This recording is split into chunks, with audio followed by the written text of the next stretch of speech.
That's Scorpio. That's Aries. When they get bored, they start arguments because they naturally have chaotic energy. I made a video today about 4 zodiac signs not to mess with. Aries and Scorpio were number 1 and number 2. They're hardly ever at peace. Most of these people do not know what it means to be peaceful, to feel at peace, to feel comfortable. They're always on edge. So it doesn't really take much for them to, spaz out. They like a good war. They like some tension. They like some chaos. They're used to it. In fact, they feel most comfortable there. They actually thrive there. They dislike it when people assume the world should be free of tension and chaos. They think it's a sign of ignorance. Chaos is par for the course. If you're a Scorpio and Aries, it comes with the territory. You come from chaotic planets. Your whole lives are going to be chaotic. It never stops being chaotic when you're a Scorpio or an Aries, because chaos is your language. You don't create with positive energy. You create with negative energy. And when people hear negative energy, they think it's bad, but it's not true. All energy is valuable.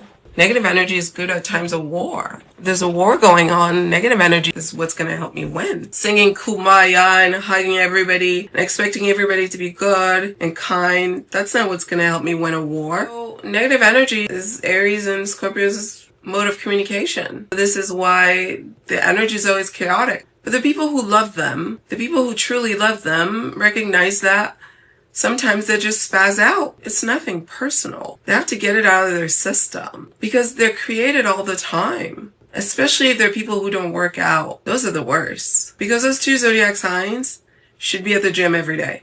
Or they should be playing some kind of sport. Be a part of some type of group. She said, my husband expects it and embraces it. Oh, so you go away. That's so sweet. Yeah, these people need to go to the gym every day because they secrete so much negative energy by simply existing.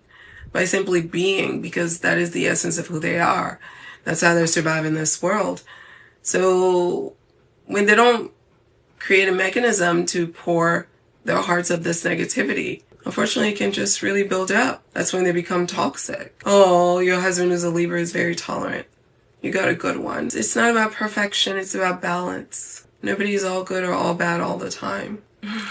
If you have somebody to get in the ring with you every time you're spazzing out, that's all you need. It doesn't have to be perfect. If they get in the ring with you, that means they're there. But if they check out on you emotionally, that's usually the first sign before they check out on you physically. So I'm glad you have a loving relationship. You needed that brutal honesty. Well, welcome to the Intuitive Healing family. This is how we talk to each other. Aquarius Venus is a tough placement because Aquarius is looking for a soulmate, and a lot of people, Aquarius is not going to be their soulmate because a lot of people don't really know how to be a soulmate. They just like the concept, but they're not as enduring as Aquarius is. And they're also not sincere as Aquarius is. They're more selfish. So Aquarius, like a lot of time, has never met the real person. They keep meeting the representative. Part of it too is because Aquarius is a bit delusional about the world. They like to see the best of people. So they always assume people are up to good stuff as opposed to assuming people are no good and giving people a chance to prove it to them. That they're good or not, they always assume people are good. And they get burned a lot by people for that reason. So Venus Aquarius is not easy placement for that reason. Because Aquarius deeply falls in love with their soul. And like later Aquarius could learn that the person really didn't feel the same way, or they were playing games or whatever, or they were cheating. That's one thing Aquarius cannot tolerate is a cheater. It's just like the lack of honesty. It's not even about the sexual act. It's the lack of honesty because he reminds them that the soulmate love that they thought they had, they don't have. This is not who they thought this person was. Traumatic acid, this is spot on. That happened in all my last relationships prior to my Libra husband. Oh my God. That does not surprise me, unfortunately. It's going to be difficult in this life for you to sustain a relationship without understanding that there's a chaos part that's involved with the way that you love. Even though it goes against your nature because it's Aquarius, but because it is in the 8th house, it naturally is going to invite chaos. So things can't begin and end quietly. Things will be dramatic. And if they're not dramatic, something is wrong, in fact. Somebody said that's very true. I start arguments when I get bored. Chaotic for sure.